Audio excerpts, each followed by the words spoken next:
Hello बच्चों।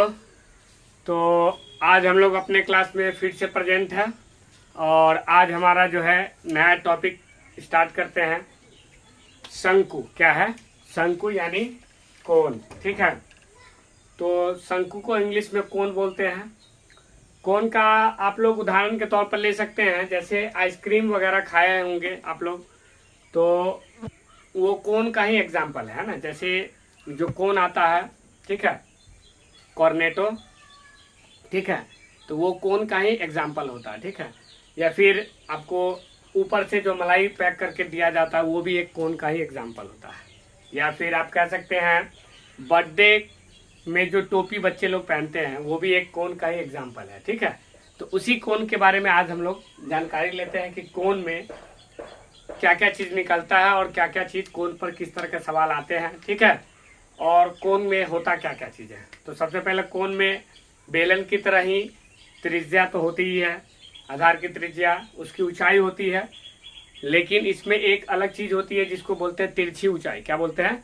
तिरछी ऊंचाई, जिसको हम लोग देखेंगे। ठीक है, जिसको एल से सूचित करते हैं। ठीक है, तो हम लोग देखते हैं आगे। ओवरऑल इसका पहले चित्र देखते हैं, इसका फिगर देखते हैं कि शंकु को किस तरह से ड्रॉ करेंगे, बनाएंगे, और इसमें कौन कौन सा टर्म यूज होता है ना। ठीक है, फिर इसके आगे कुछ क्वेश्चन को भी देख लेंगे। ठीक है, एग्जाम्पल के तौर पर। तो सबसे पहले हम लोग बनाते हैं शंकु। क्या बनाते हैं? शंकु। ठीक है, तो मान के चलिए ये एक शंकु है। ठीक है, क्या है? ये एक शंकु है ना। ये एक शंकु है। इस शंकु में ये जो है इसकी हाइट है। क्या ये हाइट है ना।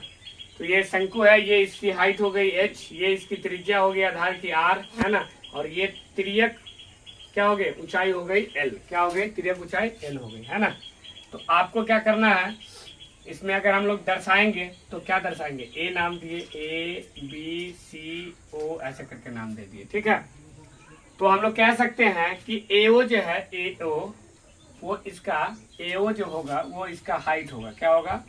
h होगा, यानी इसकी ऊंचाई होगी। क्या होगी? इसकी ऊंचाई होगी। ठीक है, फिर कह सकते हैं OC जो होगा, OC इसकी आधार की त्रिज्या होगी, यानी R जो है, छोटा वाला R, वो इसकी त्रिज्या है ना। और AB या फिर, ठीक है, AB या फिर कह सकते हैं AC, वो दोनों के दोनों बराबर होगा, और दोनों क्या होगी? दोनों होगी तिर्यक ऊंचाई। क्या होगी? तिर्यक ऊंचाई। ठीक है, तिर्यक ऊंचाई, जिसे L से सूचित करते हैं। किससे सूचित करते हैं? L से। ठीक है, तो आप कह सकते हैं कि एक शंकु में ऊंचाई होती है h, त्रिज्या होती है r, और तिर्यक ऊंचाई होती है l। ठीक है, तो बेलन की तरह ही शंकु का हम लोग आयतन निकाल सकते हैं, पृष्ठ क्षेत्रफल निकाल सकते हैं, संपूर्ण पृष्ठ क्षेत्रफल निकाल सकते हैं। ठीक है, तो सबसे पहले हम लोग देखते हैं शंकु का। क्या करते हैं? शंकु को इंग्लिश में कौन कहते हैं? तो शंकु का पृष्ठ क्षेत्रफल क्या देखते हैं? पृष्ठ क्षेत्रफल, जिसको इंग्लिश में कहते हैं कर्व्ड सरफेस एरिया। ठीक है, तो पृष्ठ क्षेत्रफल क्या होगा? पृष्ठ क्षेत्रफल कहने का मतलब है इसका होता है पाई आर एल। क्या होता है? पाई आर एल। ठीक है, और इकाई जो भी ले लीजिए, तो इसको हम लोग लिखेंगे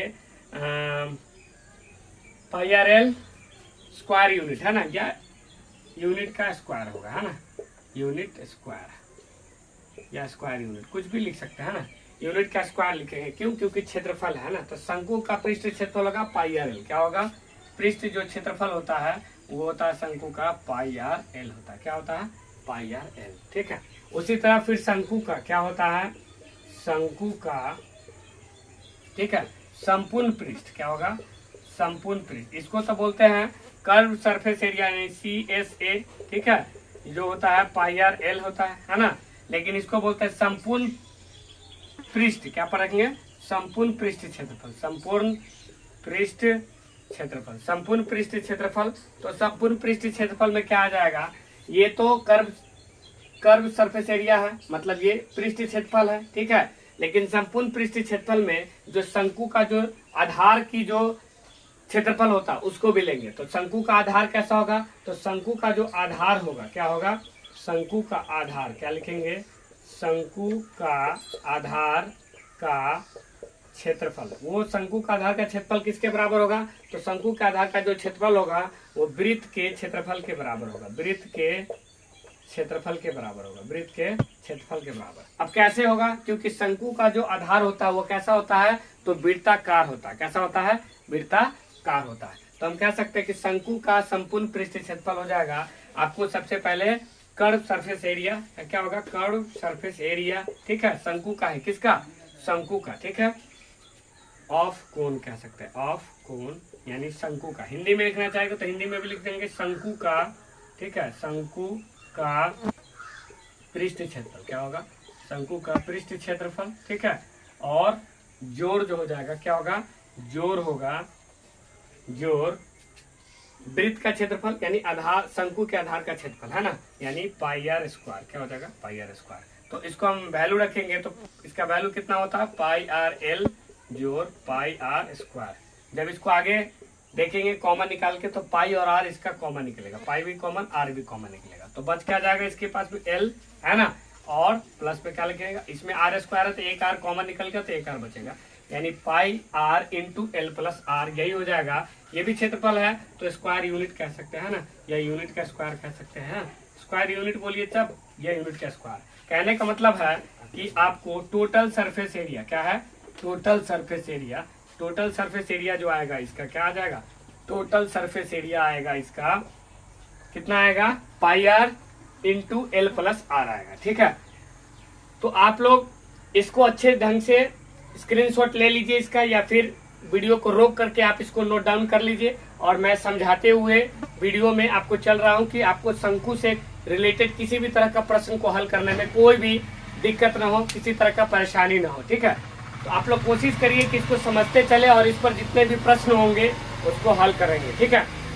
चलिए फिर आगे देखते हैं। अब इसका आयतन निकालते हैं, शंकु का क्या निकालते हैं? आयतन, यानी शंकु का आयतन कैसे निकालेंगे वो देखते हैं, ठीक है। तो शंकु का आयतन कहने का मतलब होता है कि पृष्ठ क्षेत्रफल, मतलब शंकु के बाहरी जो क्षेत्र है, शंकु के जो बाहरी क्षेत्र है उसको, जो हम जिसको हाथ से टच कर पा रहे हैं, छू पा रहे हैं, उसको कहते हैं पृष्ठ क्षेत्रफल उसका, ठीक है।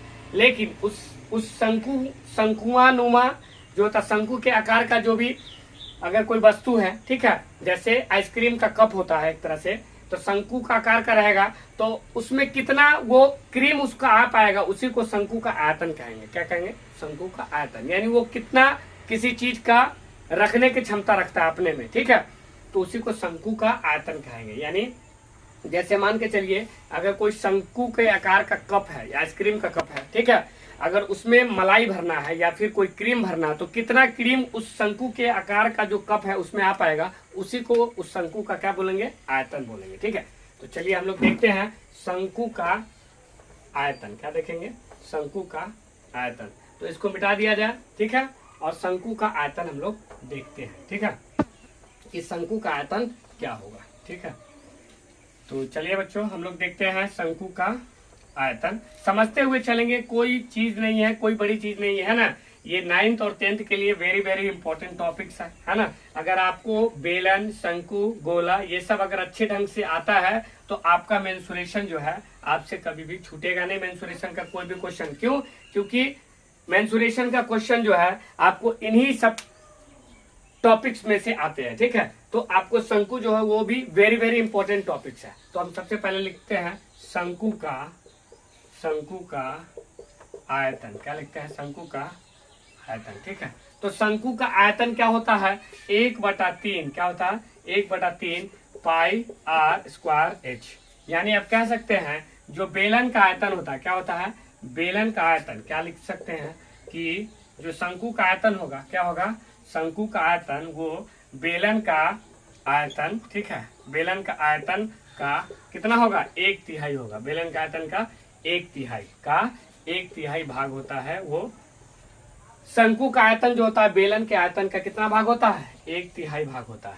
1/3 यानी 1/3 भाग होता है, ठीक है। यानी शंकु का आयतन होगा 1/3 पाई आर स्क्वायर एच। इसको हम लोग कहेंगे क्यूबिक, है ना, यूनिट या यूनिट हो जाएगा, उसका होगा क्यूबिक या क्यूब यूनिट होगा या फिर क्यूबिक यूनिट बोलेंगे, है ना। जैसे अगर सेंटीमीटर लेंगे तो सेंटीमीटर का क्यूब होगा, है ना। मीटर लेंगे तो मीटर का क्यूब हो जाएगा, है ना। तो हम लोग कह सकते हैं कि शंकु का जो आयतन होगा वो शंकु का आयतन बेलन का आयतन का कितना होगा, 1/3 भाग होता है ना।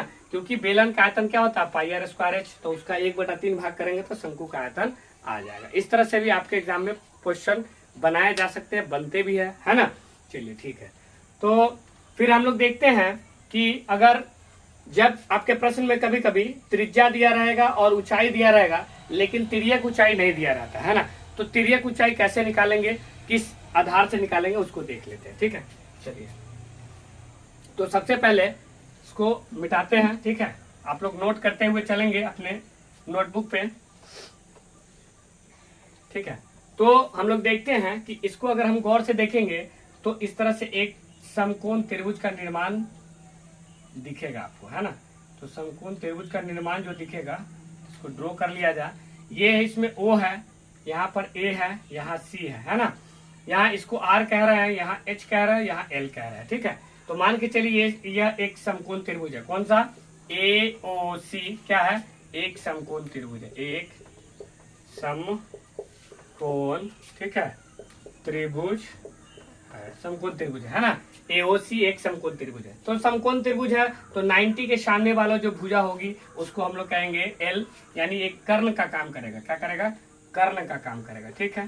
चलिए, फिर R जो होगी, जो आधार दे रखा है उस R जो होगी, अगर मान के चलिए कोई भी थीटा लेते हैं, अगर कोण A लेते हैं या कोण C लेते हैं, अगर C लेंगे तो R को ले लेंगे, C लेंगे तो H हो जाएगा हमारा क्या, H हो जाएगा हमारा लंब, ठीक है, और R हो जाएगा हमारा आधार, अगर C कोण लेते हैं तो। चलिए ठीक है, तो इसको आधार हो गया, ठीक है। अगर A लेते, कोण A लेते तो लंब हो जाता R, ठीक है, और आधार हो जाता H। चलिए ठीक है। अब ये तीनों में एक पाइथागोरस थ्योरम होता है, पाइथागोरस प्रमेय होता है, उसके हिसाब से एक इसका संबंध है। आप लोग पढ़े भी होंगे कि कर्ण स्क्वायर बराबर लंब स्क्वायर, ठीक है, अजोड़ आधार स्क्वायर। अगर नहीं जो बच्चे पढ़े हैं तो यहाँ से सीख सकते हैं। इसको हम लोग क्या कहेंगे, ये पाइथागोरस प्रमेय से हम लोग को ज्ञात है ना। तो कर्ण क्या है, कर्ण यहाँ पर है L, L का स्क्वायर। लंब क्या है, लंब है आपको H, H का स्क्वायर।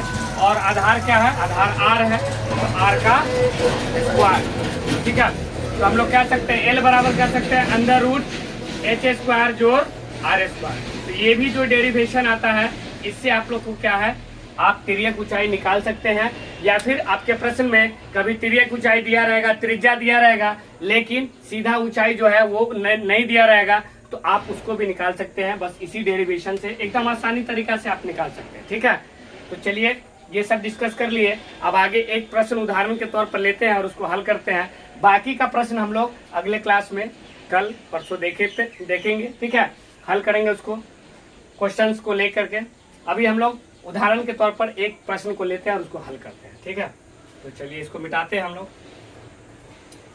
अगर आप लोग को हमारा वीडियो पसंद आ रहा होगा तो बच्चे हमारे चैनल को ज़्यादा से ज़्यादा सब्सक्राइब करिए, ठीक है, और अपने दोस्तों, अपने भाइयों के पास, बहनों के पास इसको शेयर करिए, ठीक है, और लाइक, कमेंट, शेयर, सब्सक्राइब जरूर करें, ठीक है। तो चलिए ठीक है, बस हमसे जुड़ने के लिए एक सब्सक्राइब कर दीजिए, जिससे हमारे साथ आप जुड़े रहिएगा, है ना। तो चलिए, क्योंकि जब ये आप सब्सक्राइब करिएगा हमारे चैनल को, तो हम जब पढ़ाना स्टार्ट करेंगे या जब वीडियो डालेंगे तो आपको सीधा नोटिफिकेशन जाएगा कि सर आज पढ़ाए हैं और किस टॉपिक के बारे में बताए हैं सर, वो भी आपको पता चल जाएगा, ठीक है।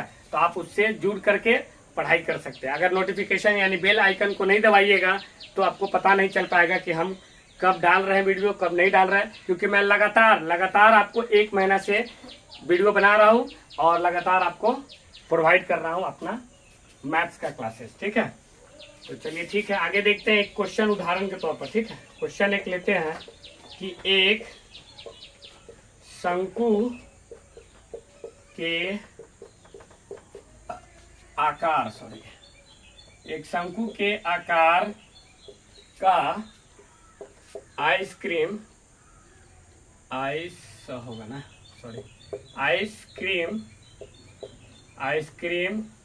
का कप की आधार की त्रिज्या, ठीक है, आधार की त्रिज्या वो है 3 सेमी है, तथा उसका ऊंचाई या उसकी ऊंचाई है ना, उसकी ऊंचाई 5 सेमी है, तो उस कप का, ठीक है, उस कप का आयतन बताएं, उस कप का आयतन बताएं। ये हमारे द्वारा दिया गया प्रश्न है, ठीक है। हमने ये प्रश्न को एक तरह से सृजित किया है ना, हमने बनाया है। तो आप इस क्वेश्चन को सॉल्व करें, देखें कि कैसे सॉल्व होगा, है ना। तो सबसे पहले लिखा है कि एक शंकु के आकार का आइसक्रीम का कप की आधार की त्रिज्या 3 सेमी है तथा उसकी ऊंचाई 5 सेमी हो या है, तो उस कप का आयतन बता, है ना। उस कप का क्या आयतन होगा, जो कैसा है, कप कैसा है, तो शंकु के आकार का है ना, यानी शंकु के आकार का कप है, यानी मान के चलिए ये है ना, ये जो कप है ना, ये शंकु के आकार का है। तो ऐसे तो आपको टोपी की तरह दिखाई दे रहा है, लेकिन आप ऐसे अगर आप ड्रॉ करते हैं, कैसे ड्रॉ करते हैं, इसको जस्ट अपोजिट दिशा में, है ना। तो कप तो ऐसे रहेगा, है ना। तो कप के ऐसे ड्रॉ करिएगा, है ना, ठीक है। तो ये मान के चलिए आइसक्रीम का कप है ना। ये तो एक तरह से मान के चलिए तो टोपी हो गया, क्या हो गया, ये टोपी हो गया, है ना। तो अगर मान के चलते हैं कि ये इसका त्रिज्या है और ये इसकी हाइट है ना, ये तिर्यक ऊंचाई है ना। तो हमको क्या देखना है कि पहले इसका आयतन निकालना है, क्या निकालना है, आयतन, ठीक है।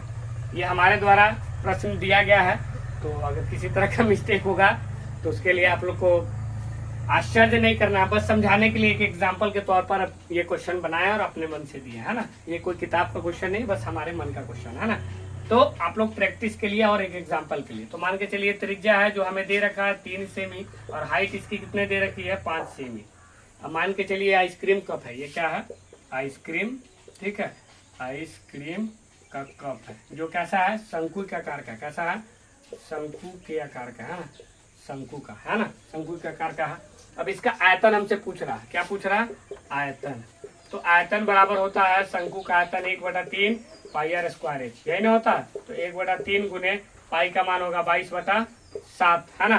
तो 22/7 हम पाई का मान ऐसे ही रहने देते, पाई का मान नहीं रखते, चलो ठीक है। पाई का मान तो ऐसे पाई का मान होता कितना, तो पाई का मान होता है 22/7 या फिर 3.14, है ना। आपको जो अच्छा लगे वो वैल्यू यूज कर सकते हैं। अगर नहीं दिया रहेगा तो, अगर दिया रहेगा तो 22/7 दिया रहेगा तो 22/7, 3.14 दिया रहेगा तो 3.14 ही यूज करना है आपको, ठीक है। तो 1/3 गुने पाई गुने आर यानी 3 का स्क्वायर और एच यानी 5, ठीक है। तो इसको लिख सकते हैं 1/3 गुने पाई गुने 3 का स्क्वायर यानी 3 गुने 3 गुने 5। 3 से 3 को कैंसिल करेंगे, हमारे पास कितना बचेगा, 3 पचे 15 पाई बचेगा, क्या बचेगा, 15 पाई बचेगा, ठीक है। तो 15 पाई अगर मान के चलिए सब सेंटीमीटर में है तो सेंटीमीटर क्यूब जो हो जाएगा आपका, ये आयतन निकल जाएगा आइसक्रीम के कप का, ठीक है। अगर पाई का वैल्यू रखना रहेगा तो 22/7 से गुना कर दीजिए, 15 गुने 22/7 जो भी आएगा वो आपका वैल्यू आ जाएगा, आंसर आ जाएगा, ठीक है। तो इस तरह से बच्चों ये एक एग्जाम्पल के तौर पर हमने दिया है प्रश्न को, ठीक है। आगे नेक्स्ट क्लासेज में हम लोग देखेंगे जो भी बुक्स का, जो भी भारतीय वन के बुक्स का जो भी सवाल होगा वो हम लोग अगला क्लास में देखेंगे। तो आज के लिए बस इतना ही, ये एक तरह से इंट्रोडक्शन क्लास था, ठीक है। अगला क्वेश्चन का प्रैक्टिस का क्लास रखते हैं। Thank you.